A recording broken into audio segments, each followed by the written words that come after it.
नमः गुरुभ्यो गुरुपादुकाभ्यो नमः परिभ्या परपादुकाभ्या आचार्य सिद्धेश्वर पादुकाभ्यो नमोस्तु सीतापति पादुकाभ्या।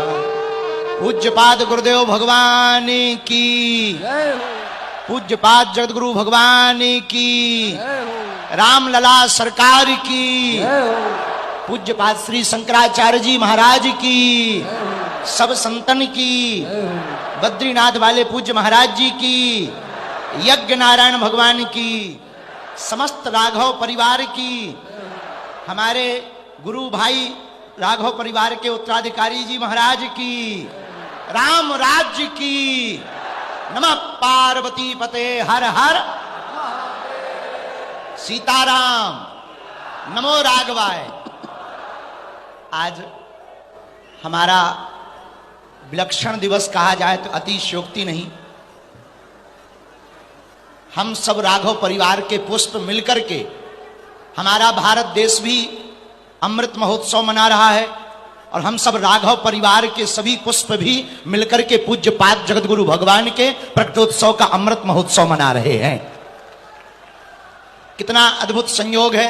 इस पावन अमृत महोत्सव में अनेक अनेक विभूतियों के आचार्यों के दर्शन हो रहे और पूज्यपाद जगतगुरु भगवान इस पृथ्वी के चलते फिरते भगवान हैं, जिनकी कृपा से हम आप सब 22 जनवरी को पूरे भारत में नहीं पूरे विश्व में एक भव्य और दिव्य दीपावली मनाने जा रहे हैं।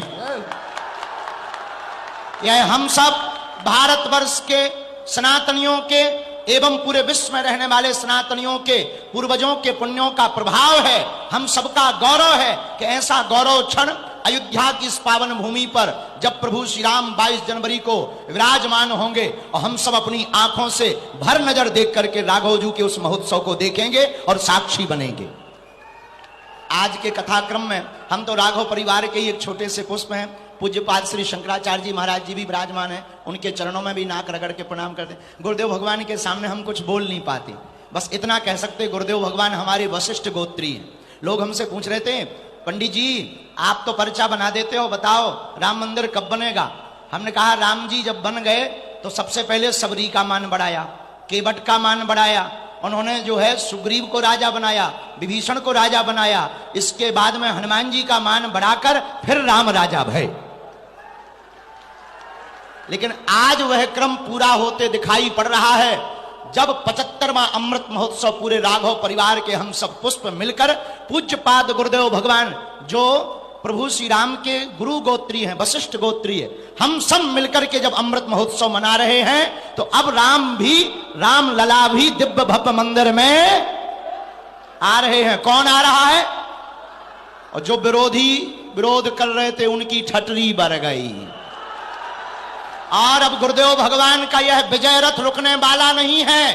भारत में जो सनातन का विरोध करने वाले, पूज्यपाद जगत गुरु भगवान का विरोध करने वाले हैं, कान खोलकर सुन लो, हम सब राघव परिवार के पुष्प अब गुरुदेव भगवान के विजय रथ को लेकर भारत के सभी संतों को लेकर के ज्ञान वापी में अभिषेक करेंगे और कृष्ण जन्मभूमि में प्रभु श्री कन्हैया लाल को भी विराजमान करवाएंगे।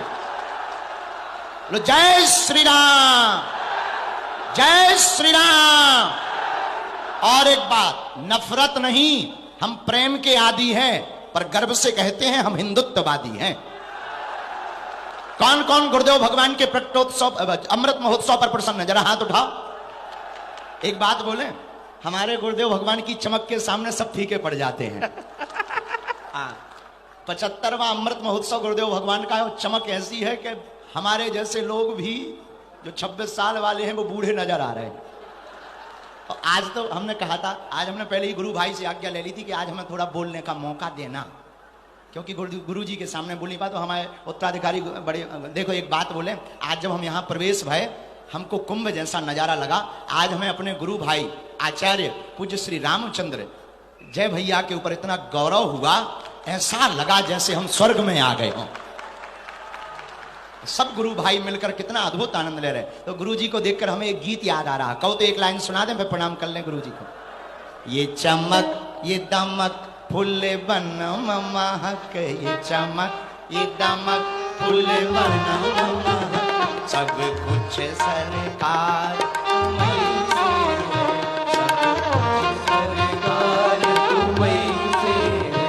ये चमक ये दमक फूल बनम महक, ये चमक ये दमक फूल वन में महक, सब कुछ सरकार तुम्हीं से है। सब कुछ सरकार तुम्हीं से है। कौन कौन मानता है कि पूज्य गुरुदेव भगवान के कारण ही हम लोगों की चमक दमक है? अरे हम लोगों की तो छोड़ो, सुप्रीम कोर्ट में जब पूज्य गुरुदेव भगवान ने साक्ष्य प्रस्तुत किए तब मुसलमान जज की भी आंखें फटी रह गईं। और उसने भी कहा, लोग हमसे कहते आपके पास चमत्कार है, अब तो हमने बढ़िया उपाय सोच लिया। उन्हें हम दिखाते नहीं, हम कहते थे पहले हमारे गुरुजी से निपट लो, हमारे गुरुजी साक्षात ईश्वर हैं, पहले उनसे निपट लो। हम तो छोटे मोटे से बछड़ा हैं, उनके चरणों के दास हैं। ऐसे गुरुदेव भगवान की कृपा हमारे पूरे राघव परिवार पर बनी रहे। अयोध्या में 22 तारीख को प्रभु श्री राम विराजमान होने वाले हैं।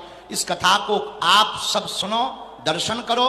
हम भी अभी कल तक गुरुजी के चरणन की धूल में लौटते रहेंगे, यज्ञ नारायण भगवान के दर्शन करेंगे और 21-22 को भी चरणों में लौटेंगे गुरुदेव भगवान के।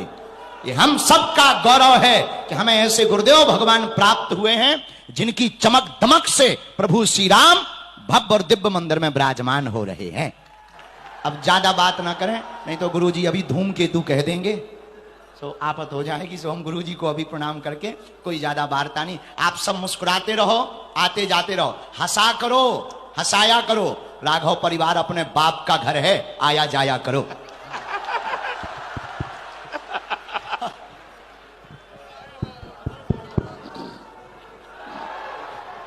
वाह बेटा, लो चलो थोड़ा सुनाया जाए। श्री रामचरितमानस भारतीय संस्कृत का, हिंदू वैदिक भारतीय संस्कृत का अनुपम उद्गान है। ये उद्गीत है, ये सामवेद का उद्गीत भी है।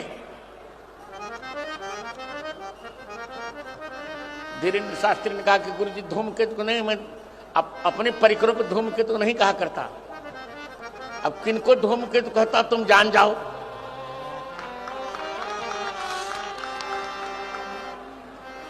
और आप लोगों से भी कहते हैं, जाके प्रिय न राम बैदेही, ताकह वोट कबहू नहीं देही।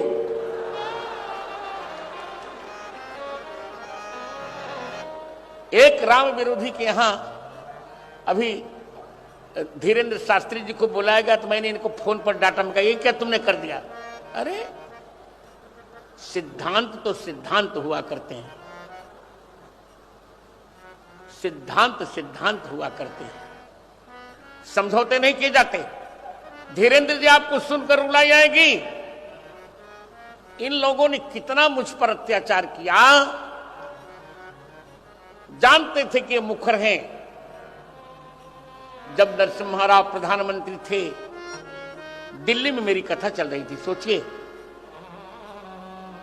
इन्होंने सोचा कि जगत गुरु जी वहीं होंगे, पांडाल में सोते होंगे। पांडाल में आग लगा दी रात में।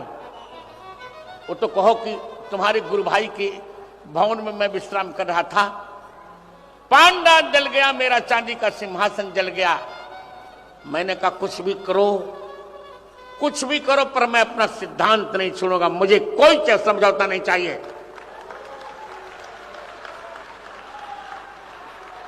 यद्यपि मैं वर्तमान में राम जन्मभूमि के ट्रस्ट में मैं नहीं हूं, मैं चाहता भी नहीं। वे लोग ट्रस्टी हैं, अब नाम नहीं बताऊंगा, जो आंदोलन में कभी नहीं रहे, पर मुझे पद नहीं चाहिए। ले जाओ अपना पद, बने रहो ट्रस्टी। मुझको तो राम पद मिल गया, तुम क्या करोगे देकर मुझे? कोई अंतर नहीं पड़ता। देखिए, अभिमान विगर्हित होता है, पर स्वाभिमान होना चाहिए। स्वाभिमान सम्मानित होता है। दो पर अभिमान होना चाहिए, अपने गुरु पर और अपने गोविंद पर। मुझे स्वाभिमान है कि मेरे गुरुदेव जैसा कोई गुरुदेव नहीं और मेरे गोविंद राघवेंद्र जी जैसा कोई गोविंद नहीं।